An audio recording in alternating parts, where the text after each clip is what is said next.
chemins comme ça, quand tu marches sur une ancienne coulée de lave. Ah, c'est merveilleux le Cantal.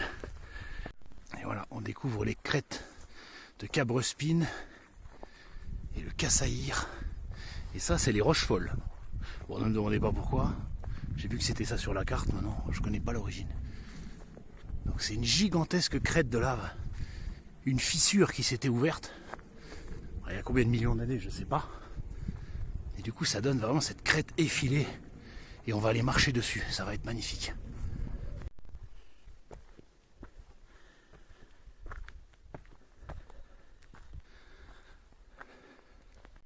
On commence à voir les crêtes de Cabrespine et de Cassaïr avec la lune en haut.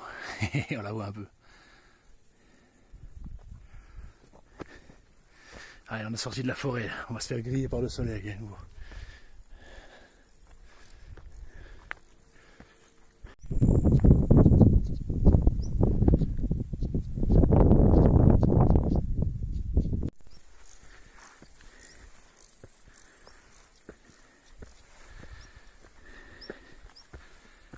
traverse la tourbière. Façon de parler, hein, parce que c'est pas de la tourbe.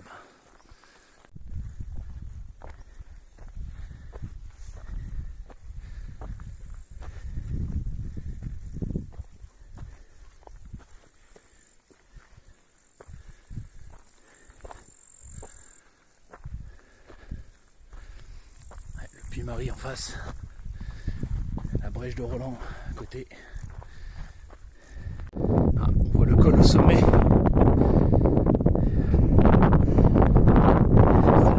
J'ai les crêtes. Ah, on voit une coulée ici. Là, c'est le puy Chavroche. Et derrière, il y a encore le roc des Ombres.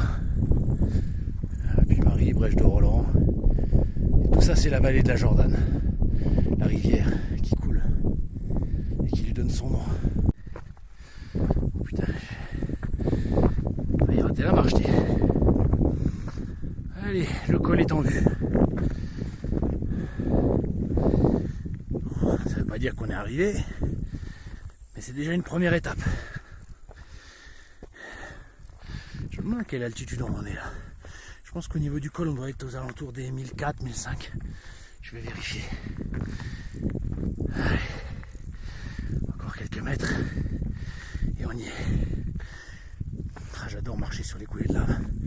C'est vraiment super. Hop. Voilà, avec le puy Chavroche qui nous fait coucou.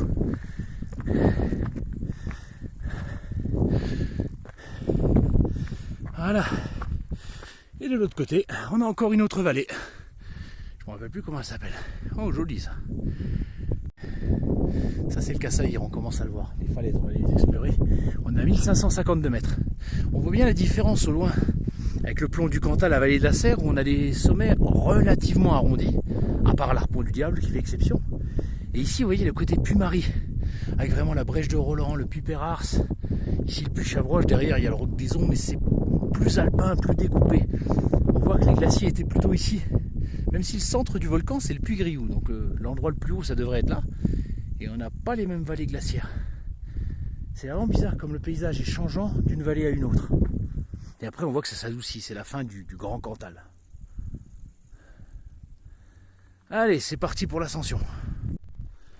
Donc on longe Cassaïr. Et la vallée là, c'est la vallée de la Bertrande. Derrière vous avez la vallée du Mars. Après là vous avez la vallée de la Jordanne, après la vallée de la Serre. Et c'est ça qui est marrant dans le Cantal. C'est que le puy Griou, bon, qu'on voit plus, il est derrière, c'est le cœur géologique du volcan. C'est là où il y avait la cheminée principale, il y en a plein d'autres, hein, des cheminées secondaires. Mais le cœur géographique, c'est le Puy-Marie qui est devant. En fait, c'est comme si c'était le centre, et de là, il y a des vallées qui partent, comme ça, en forme d'étoile. Et il y a, je crois, 8 vallées en tout, et qui partent d'un point central. C'est assez étrange, c'est dû en fait au glacier, puisque les points les plus hauts étaient là. Et les glaciers, ils sont partis vers le nord, vers le nord-est, vers le sud, vers le sud-ouest. Et ils ont dessiné comme ça des vallées un peu partout. Et c'est vrai que c'est assez unique cette disposition des sommets. Et c'est dû à l'origine volcanique du volcan.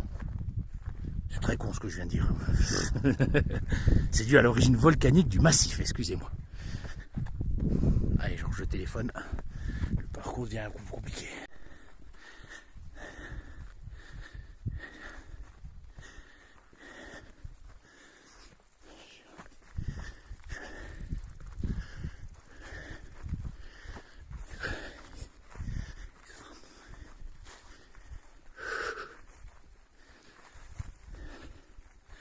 On est vraiment que seul au monde, sur le sommet de la crête.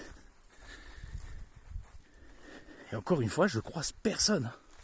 C'est impressionnant le monde qu'il y a au Puy-Marie, au Puy-Grioux, au Cantal, il y a plein de touristes.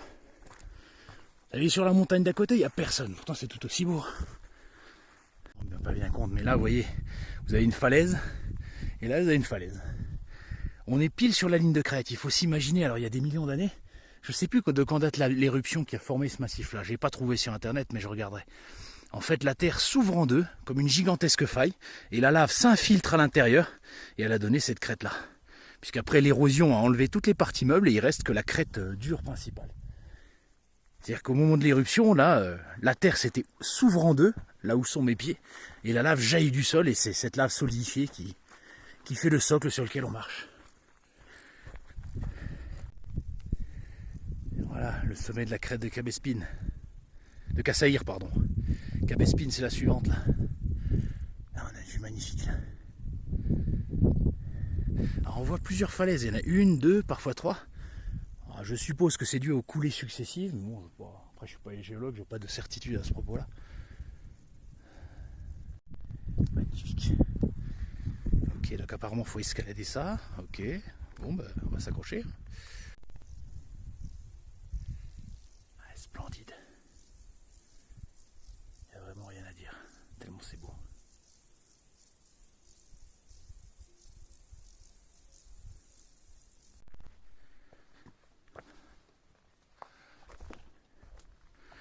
Là, on longe les falaises par l'autre côté. Un peu d'ombre, ça fait pas de mal.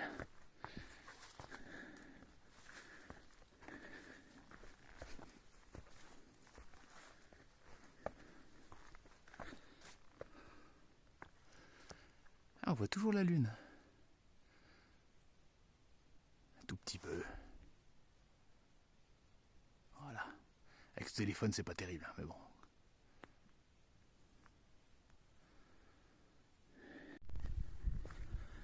Allez, on va repasser côté ensoleillé. Hop, hop.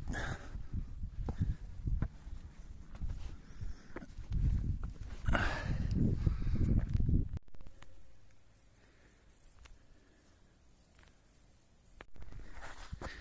a vraiment l'impression d'être au sommet du monde. Au sommet de la crête. Et c'est bien parce qu'on a un point de vue dégagé de partout. Et c'est vrai que d'habitude, quand on est au sommet d'une montagne, on a un point de vue dégagé. Mais après, une fois qu'on redescend, il n'y a plus rien. Et là, comme on est sur une crête, eh ben, on voit partout en permanence. Donc on en prend vraiment plein les yeux. Ah tiens, je vois des petites couleurs, je vois deux personnes là-haut. Il y a donc d'autres êtres humains qui viennent à part moi. Content de le savoir. C'est un sacré gouffre. Hein. Je sais pas combien elles font. Peut-être 30-40 mètres. Mais bon, c'est une succession de plusieurs falaises. On en voit une, deux et trois. Donc c'est pas une seule falaise, c'est plusieurs qui s'enchaînent.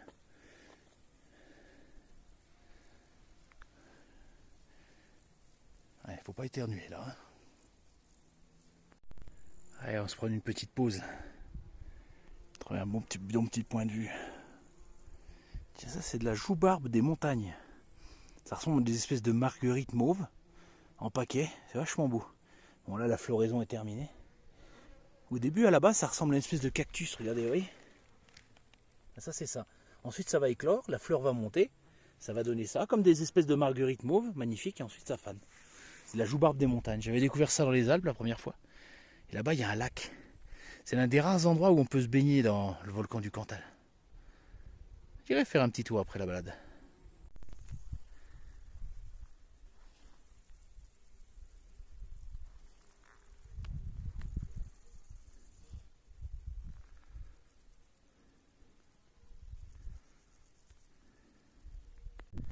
ben, on va dire au revoir aux crêtes de Cabrespine.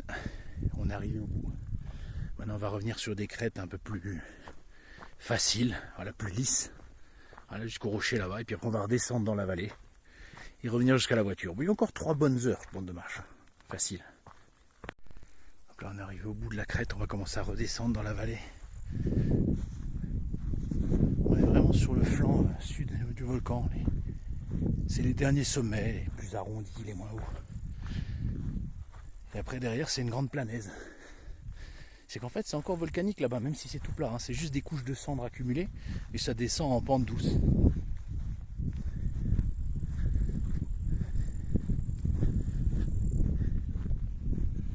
Alors on va plonger à nouveau dans la vallée de la Jordane.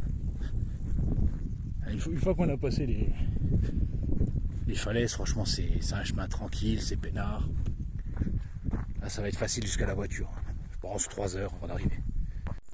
Allez, on va quitter les sommets pour revenir au niveau de la forêt. On traverse la petite forêt de fougères. Oh, j'adore ça. Paysage à Jurassic Park, super. Alors ça c'est un rocher isolé qu'on appelle la faïs ou la fesse, je sais pas comment ça s'écrit. C'est F-A-I tréma, alors je sais pas comment on prononce. Et après il y a le roc de Combières un peu plus loin. C'est 2 gros rochers en fait qu'on va contourner en allant jusqu'à Mondaille. C'est bien, ça nous fera un peu de spectacle. Voilà, le roc de Fesse ou Face, je sais pas comment on dit. Et le roc de Combières, là, vous voyez, c'est 2 masses rocheuses complètement isolées. 2 anciennes cheminées. Vous voyez, on voit la crête où on était tout à l'heure. C'est le bout de la crête, ça. Allez, on continue. J'entends un bruit. Est-ce que c'est une petite cascade planquée quelque part? Et voilà, elle est là-bas. Bon, c'est un tout petit filet, hein. Ah, une mini cascade qui n'est pas marquée sur la carte. Planquée dans une ancienne coulée.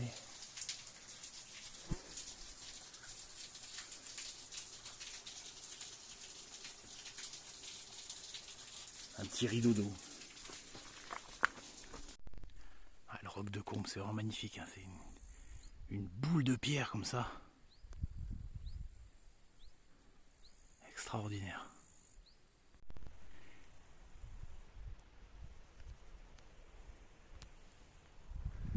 On s'approche de Saint-Julien. Après, il faut encore monter sur Mondaille, mais là, c'est un petit chemin qui longe la rivière.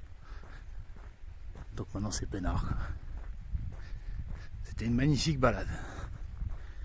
Vraiment. Même la boucle, c'était vraiment très bien le retour. Splendide. On a un beau serpent là, regardez. Je sais pas ce que c'est. On va essayer de se rapprocher, mais prudemment. Ah, il s'est barré. Je me demande ce que c'était. C'est tout jaune et noir comme ça. Peut-être une couleuvre vipérine. Elle était grande, hein.